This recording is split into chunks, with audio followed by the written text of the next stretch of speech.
right up and get your products over here. The black market. Pull up a slab and let's toss back some highly caffeinated beverages while chatting with Mike Casavant, the mad scientist behind the high-energy drink FrankenFuel. Hey, Mike. How's it going, dude? Thanks for having me. It was good seeing you back at the MHC in June. I know. No time like the present. Yeah, right? Crack that son bitch. I'm ready for another one. Did you tried it? Yeah. Yeah. This is a very tasty beverage. This is some gourmet shit right here. What did you? We always ask people what they think the flavor kind of reminds them of, or what the flavor profile is to them. This one has I don't know. It's got like it might be just playing tricks with my mind because most of the label is like a purple, but it's got a little bit of a grape flavor to it. Not overpowering. Like sometimes you get those grape drinks where it's just it has that really fake grape taste that I don't know. I don't really go for, but this has got a really nice. I don't know what flavor is it supposed to be. So we call this kind of like when Red Bull and Monster came out with their originals. They didn't really have a specific flavor. It was just Red Bull and Monster, and so we sort of followed suit. Not even deliberately. It was more like we call it the Franken flavor, partially because we couldn't quite definitively say one flavor because they seem to be 3 to 4. And to your point, with this one, we get people that typically say it's kind of like fun dip. And we hear the 3 main flavors I hear the most are fun dip, sour, sweet tart, and pixie sticks. Those are our main 3. I would probably fall more on the fun dip. Me too. If you had a more of a liquid fun dip, but I haven't had a fun dip in quite a while. You know? I forgot it, honestly, man, I forgot it even existed. And then we heard from one of our buddies that buys from us. He was like, man, it kind of reminds me of fun dip. And I was like, God, I used to eat the crap out of that when I was a kid, dude. Oh yeah, and it was like freaking Coke in a packet. You know, it was like pure sugar. Oh, dude, just pure flavored sugar, and it was as a kid, and you could eat the stick. You know, the candy stick that you could eat. Yeah, good stuff, man. So good, dude. But yeah, the green can that has the sugar typically ends up being a little more tart. So that one tends to be like a pixie stick or sweet tart kind of combo. And this one's got kind of that fun dip, which I think is accurate. Man, I like it. I didn't know what to expect. And I mean, man, just the art on the can is freaking kick ass. I mean, I'd probably drink it even if it tasted like shit just because I love the art on the can.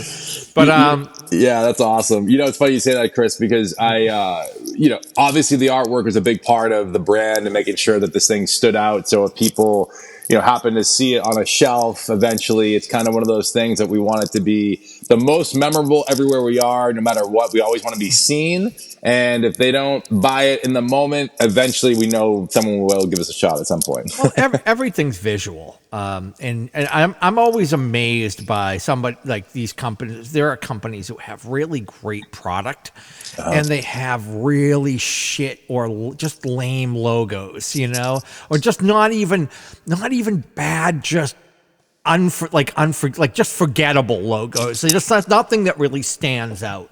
And as somebody who's big on the branding, I've always, even for my little podcast, I always wanted to, I always cared about the brand and how it, because that's what people judge it by. If they're scrolling through and they see something, or they're walking through a supermarket, they see something really funky and cool that it's like, oh, what's that? Right.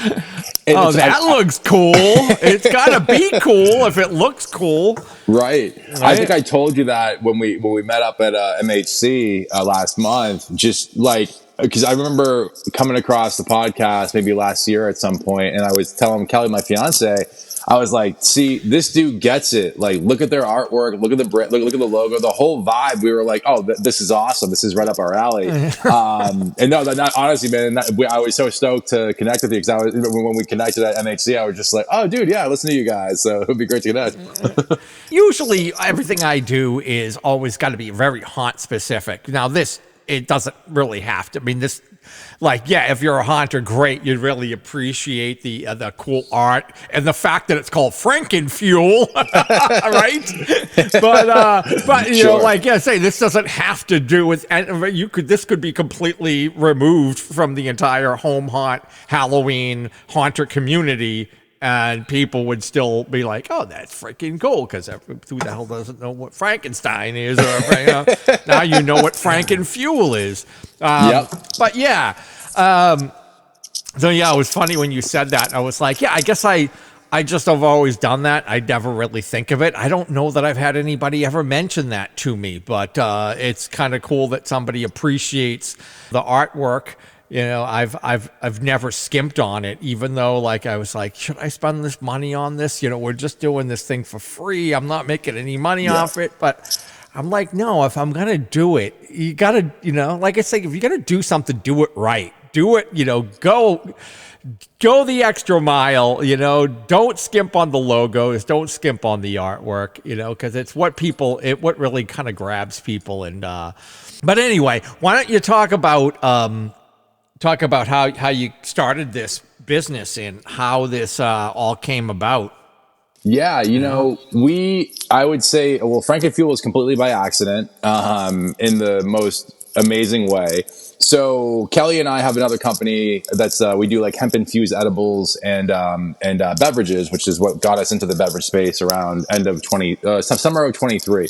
And so maybe January, February-ish last year. So my background too, prior to getting into consumer packaged goods, if you will, was working in the music industry. So I was a touring musician for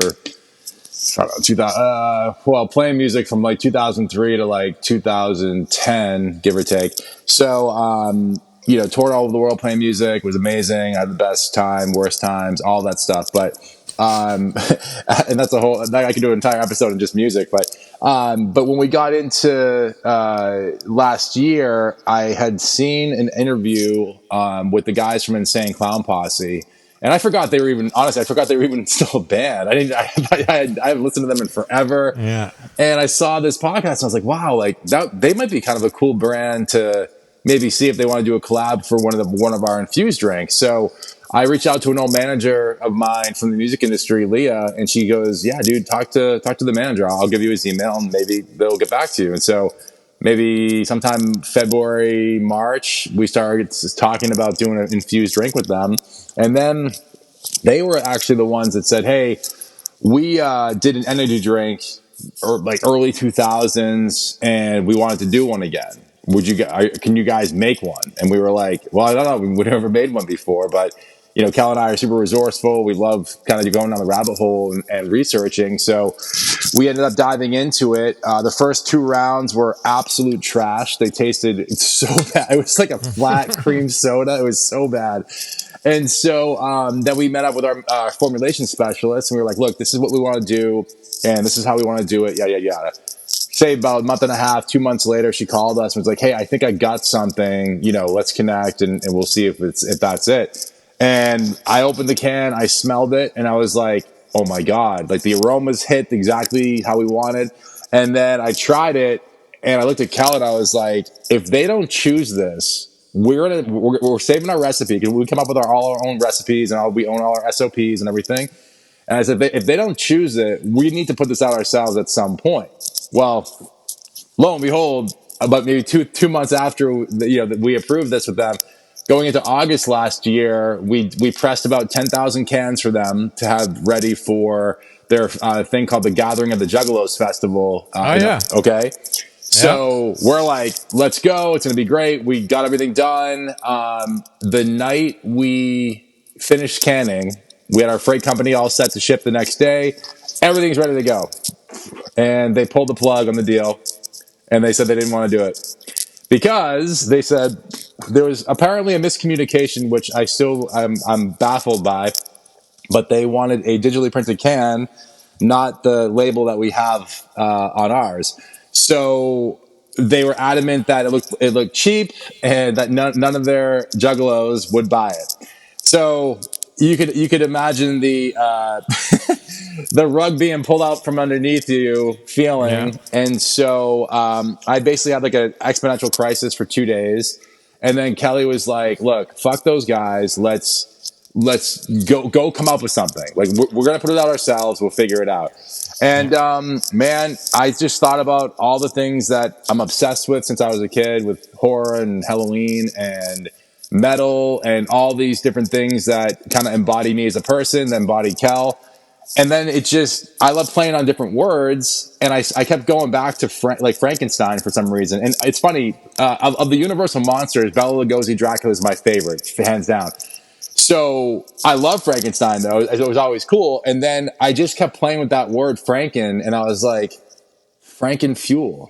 Huh. Because the play on words, right? Historically, Frankenstein's a big lug, and he's really slow. He doesn't, he's very, But I was like, but then if this is a caffeinated drink, if we're going to come up with a new mascot for Frankie, which is our guy, he's going to be completely unhinged and off the rails, like energy, just right. So, which, by the way, we have our guest of honor.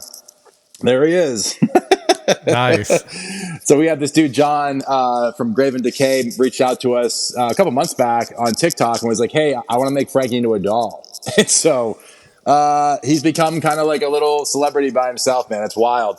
But no, and so lo and behold, the brand took shape. We launched the site in November of last year. Didn't really do much with the brand until probably February, March this year. And then we got picked up by an all-state distributor here in Wisconsin called Badger Liquor. And so they really love the products. And we're in about 300 locations right now in Wisconsin. Should be hitting closer to 2,000 by the end of August. And then Hot Topic picked us up for a test pilot run to 50 stores next month as well. And yeah, man, it's been wild. But I would say right after Midwest Haunt Convention last month, things have just been bananas since. Like it's been absolutely mental for us. We've made so many great connections with people, and the haunt space has really got behind us, man, in such a wild way. We weren't expecting it. We didn't know what to expect when we went there, and now I'm like, God, this is the coolest. This is the coolest thing ever. So Yeah. Well, that's great, man. Good for you. thanks. Hopefully this thing will, blow up. That's the goal, man. Yeah. So next step is to try to get into much bigger, chain retail locations, that type of thing. We're trying to take a little bit of an untraditional retail approach. The big box like grocery chains and stuff like that. We're not really we're not quite interested in going and playing in that arena for quite some time. Largely just because it's very expensive to even have real estate in those spots. Everyone thinks it's like, oh, you get in a grocery store, it's a good thing. We're kind of more so like we want to go to the underserved markets in a lot of ways and kind of find spaces and build our brand more grassroots. So then, if eventually we decide that it makes sense for us to go that route, there's a large enough demand for us that when we're actually on shelf spacing, that product's going to be moving rather than just being one of 1,000 other brands, So, we're looking at more like, the haunts, right? Coming into the season, of course, we're talking to a whole bunch right now, which we're super excited about. What? So I was just talking to, somebody who's in our Discord, and I'm buds with him. I've interviewed him, like he's a home haunter, Tim Fowler from out in California. And we were just he was doing some work for the 13th floor, and they're doing some work for Midsummer Scream. And I was thinking, and I was talking to him, I'm like, yeah, I go, they, he was like, I was asking him about 13th floor, and he's like, oh yeah, they like run haunts all over the country. They're like basically like, it's like they have haunts everywhere. And I was like, oh, and I heard that guy speak at MHC talking about all these locations that he has, and I'm like, hey, that might be a great guy to get in with if you haven't already talked to that guy. He might be a good way to get in because he has they have so many haunts, so many locations. Totally. So, We actually we met with a couple of people from their team they saw us at Midwest Haunt, and then we had a call with them on Zoom maybe about a month ago, okay, yeah, cool. and was awesome.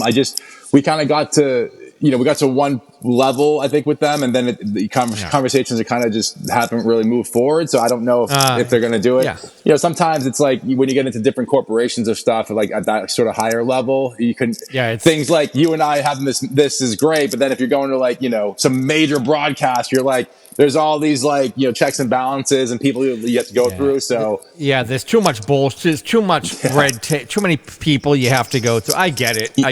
Sometimes it's better just to stick with the ones and the twosies, the guys who just have a haunt or a couple haunts, right? And they're you don't have to go through all this extra bullshit. Correct. It becomes like a big corporation versus just a some local or some smaller businesses versus dealing with a major freaking conglomerate. No, totally. And again, it's one of those things when we're ready for stuff like that, when we get to a point where, going into like, someone was talking to us about like hockey arenas, and I was like, geez, that would be nuts. But again, it's like the red tape even going in there, because then you're dealing with, unionized deals that typically Pepsi usually has a threshold on, things like that. So they have a stranglehold on that shit. Whether it's the Coke or PepsiCo or whatever. Of course. Yeah. So we're typically trying to just move into areas where, we're kind of like, all right, where's Red Bull and Monster? Okay, fine. Let's go over here. Let's go to these places where they're not, or even if they are, they're not as like maybe they don't have as big of a stronghold, I guess. So for us, we're like, well, the haunt space to me, it's like so obvious, like, hey man, like this is what we sell. You guys are already selling those other drinks, but if you don't have like a deal with them, then let's collaborate together, make some really unique experiences for your concessions, and just go nuts. So a lot of haunts, are doing midways. I was talking to Eddie McLaurin from Woods of Terror, and he would say, talking about all these midways that they're doing, and they've got all this cool branded beer, their own name slapped on it, which is pretty much like a local beer company that makes whatever brand it is, and then they slap their own like cool woods, label on it, put their haunt name on it, or their characters, their crazy character creature names on there, and then they sell it, and it does really well. Because it's already time tested, it's already got But that's you probably could get in with a bunch of haunts that way, and that would be freaking kick ass.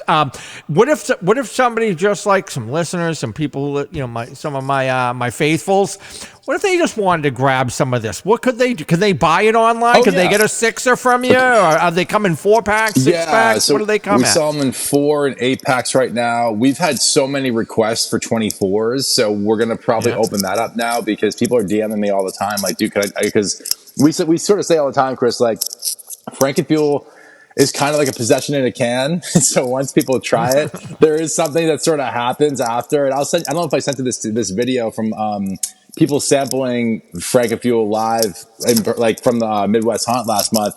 It was so sick hearing their responses and seeing people like, wow, they're almost like they weren't expecting it to be good, and they're like, wait a minute, why is this better than that? Or, oh my god, this is so good. So we love that. But yeah, right now our website, you can buy it from, actually you're in Mass, so we just got out to Frankenstein's Castle at the Salem Wax Museum. They started selling it about a month ago, and they're already moving, like they're moving through it fast. And dude, totally. And they were saying to us, they were like, well, we weren't expecting this to even like catch, because we're not even in the season yet. And they were like, this is going to be fucking crazy for you for this. So we're trying to figure out some stuff for them, for us to actually come out there for October and do like a whole immersive experience, and like do a sampling and go absolutely mental. Because we were saying, I was like, if we could take over one area and just do something absolutely bananas, I mean, not being in Salem doesn't make any sense to me. We have to. I mean, I grew up. Now, wait a minute. When you called me, I noticed there was a Framingham number. Are you a fellow Masshole? Yeah, dude, I grew up in Newton. Yeah, I didn't grow up anything as fancy as Newton. I grew up in Hyde Park. Oh man, you know, Hyde Park. Yeah, of course. Yeah, wicked. Yeah, Newton was an interesting city to grow up in. We definitely were not wealthy at all. That's for sure. But we a lot of blue collar workers in my family for sure. Yeah. Well, there is that one section of Newton that's pretty like kind of more blue collar, but the rest of the town is just like super rich and wealthy. Dude, yeah. It's crazy. It's crazy. Yeah. So, all right. So you got something coming up with them. Also, hit up Ed Gannon. He's got Chamber of Terrors up there in Salem as well. Oh, so yeah. if you're out there, Yep. So I don't know if he does any concessions in his place because he's got a small one, but I don't know. But anyway, cool, man. So other than that, people can go to the website. They can grab 4-packs, 8-packs, and possibly 24-packs on the way. Yep. And I'll tell you, I just finished this can just before we started talking. So like less than 20 minutes ago, and I am fired up. So you know it's funny, and the other thing too, I'm good to go right now, man. Me too. The good thing too, Chris, and one of the things we're being a little bit more deliberate about to kind of explain and tell people. So both the green can and purple can is 100% USDA organic caffeine. We don't use any artificial colors or dyes. There's no high fructose corn syrup. They're gluten free, and there's also a vitamin B complex in this. So you'll get we found that in combination with our caffeine source, it just adds this layer of focus and drive. Well, actually, we have a lot of people that work out and use our zero sugar as a pre-workout, but they don't get any crash or jitters or anything weird. It's just really clean, a really nice clean bump. Then rather than a big elevation or in the crash, it's very smooth. Yeah, this is great. You gave me, you sent me some of the zero sugar. Yeah. So, but yeah, this is freaking really nice. Yeah. Yeah. Cause I mean, like I say, usually I try to slam down a cup of coffee before I do these. And I was like, wow, this has got a much better, I feel a lot, better than a big ass cup of coffee for damn sure. From Dunks. Yeah. It's not even Dunkin' Donuts anymore. It's just Dunkin' now. It's come on, dude. Man. The double D's, baby. Come on. Do you remember the Muffin Man or whatever when he used to make the commercial? Dude, time to make the donuts. Are you kidding me? That's what it was, the donut man. It was I think his name was Frank or whatever. It was time to make the donuts. Oh my, that guy had a career. He rocked that thing for 20 years before they got rid of him. He was the best, they started adding wraps and all this other bullshit. And then they were we got to get rid of. We can't talk about donuts anymore. It's come on. He was the best, dude. You kidding me? Yeah. So, all right. So, anything else we need to know before rushing to your website to buy FrankenFuel, or that will get us to do so? What else do we need to know? Jeez. I don't know, man. I mean, I give it a severed thumbs up. Like I say, the taste is great. Awesome. I was surprised. I just thought it was going to taste like a grape soda. Mm-hmm. But yeah, it's got that dipping sticky thing going on. Yeah, the fun dip going on, and it's got this was a zero sugar.